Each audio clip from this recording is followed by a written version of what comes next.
Hello, this is Joseph Mendoes with a video for virtualsheetmusic.com.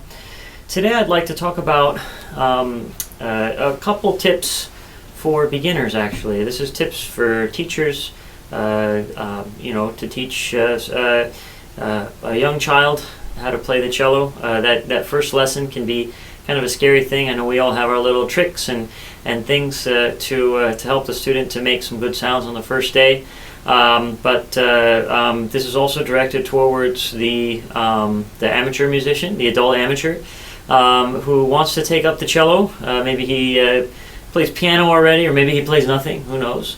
And he really wants to develop his abilities on the cello and start to explore that instrument. So these are just a couple tips for really anybody of any age, because they work just as well for just about anybody. The first one has to do with really making sure that the student is very, very familiar with the basics, actually, the extreme basics. I mean, like actually getting the cello out of the case and how to do all that properly. That's something that occasionally gets overlooked. I know occasionally I overlook it with the first lesson of a student. I'm so excited to get them, to make great sounds on that first day that I completely forget about the more difficult aspect of actually that daunting aspect actually of getting the instrument out of the case. I mean, it's very it's kind of scary thing, especially since most beginners are starting with a soft case. So what I usually recommend, especially if they're tiny, is that they just get the case. They put the case and the cello and everything on the ground and just try to get everything out of it that way. Instead of if they're older, I recommend that they stand up actually and get the cello out of the case. It's a little bit easier there, or of course to have a parent help them. That's one of those things I try to remember actually. Now, as far as there's 3 tips I'll be giving you. That's really the first one, is to really go over those things, because sometimes when a student is at home during the week, they have problems with those kinds of basic things, or they forget to tighten the bow, or they don't know how long the end pin is supposed to be, or there's all those kinds of things that can happen. So to go over those kinds of things right from the very beginning and to stress them really helps to relieve that tension of what do I do with this thing that's sitting in the case? What exactly am I supposed to do with it? Now, once we have it out of the case and we've taught them, how to sit, which I think I just covered in the posture video. You can go back and look at that one. Once we get that far, I think it's important then to really familiarize yourself with the strings. So what I like to do is I like to play a little game with my students, and it's just kind of a little memory game. I'll put my bow off to the side here. We don't use the bow quite yet. I try to get them to memorize where the strings are and their names. So we have the C string, of course, the lowest one, the G string, the D string, and the A string. And so I give them all sorts of patterns. The first way I give it to them is I give them a pattern using just the letter names. So I'll say C, C, G, A, and they'll have to go something like that. And it helps them to memorize that way. And then also I do a different way. I actually play a pattern. And sometimes if the student has already studied piano or a different instrument or something, I'll give them something like a little bit more of a tricky rhythm. Like I'll put in some little eighth notes or things like that. Something like that. And they really seem to enjoy that right from the very beginning. Whether it's adult amateurs or whether it's a 4 or 5-year-old who's picking up the instrument for the first time. After that, actually, before we even work on anything with the left hand, and then I have them actually pick up the bow.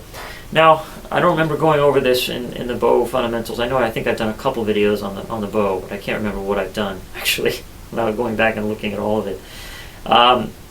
But actually, I have them start with holding the bow here at the balance point.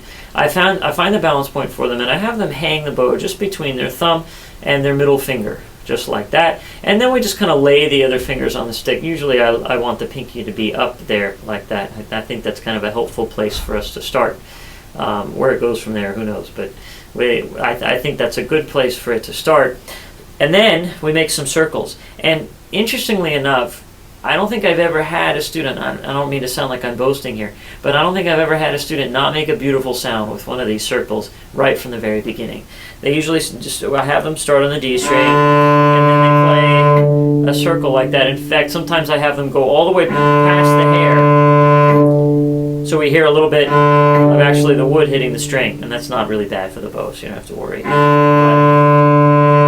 Just a little bit like that, and then making these big circles. I don't know if you can see that on the video there, but and they usually make that beautiful ringing sound. And then of course they want to try it on all the strings, so I let them do that. And we stay at this bow hold actually for a certain amount of time. And then really the third tip is starting to talk about the left hand.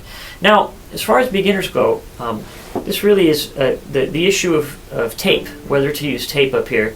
It's not really controversial. For some people it is. I generally try to avoid the use of tape, actually, but it really depends on the student. Some students really do need the tape, and it'll be obvious to you, in fact, after the first day, this particular student is going to need that visual aid to start off with.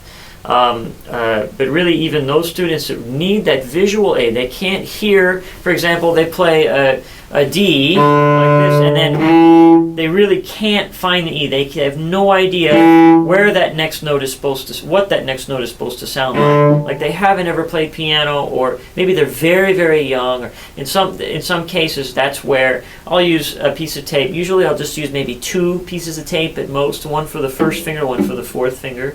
I know some people use 3 or even 4, and then they add all sorts of things here. I think that this actually it can be a problem. Now, it is a little bit more difficult to begin this way, even for a really, really good, very, very talented beginner.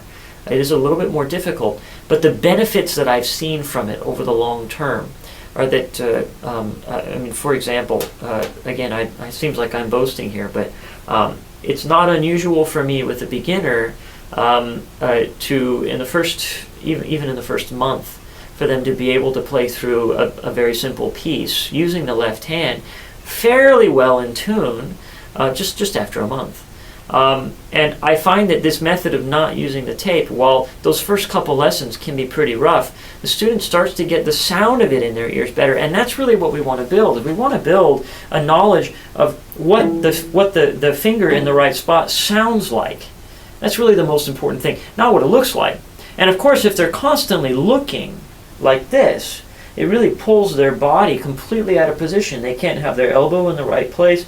The bow angle usually goes really wacky, and there's all sorts of things that happen like that. So that's why I would experiment first without tape with pretty much every beginner to really see if it's something that they're able to do, because if they are, and I found that not a strong majority, but at least a healthy majority, 65% or so, have good enough ears from the very beginning to be able to distinguish enough where they need to put that first finger, and then they're able to find the other notes from that. This really builds that hearing from the very beginning, which I think is really critical. If you rely too much on the eyes, I think it's a big problem.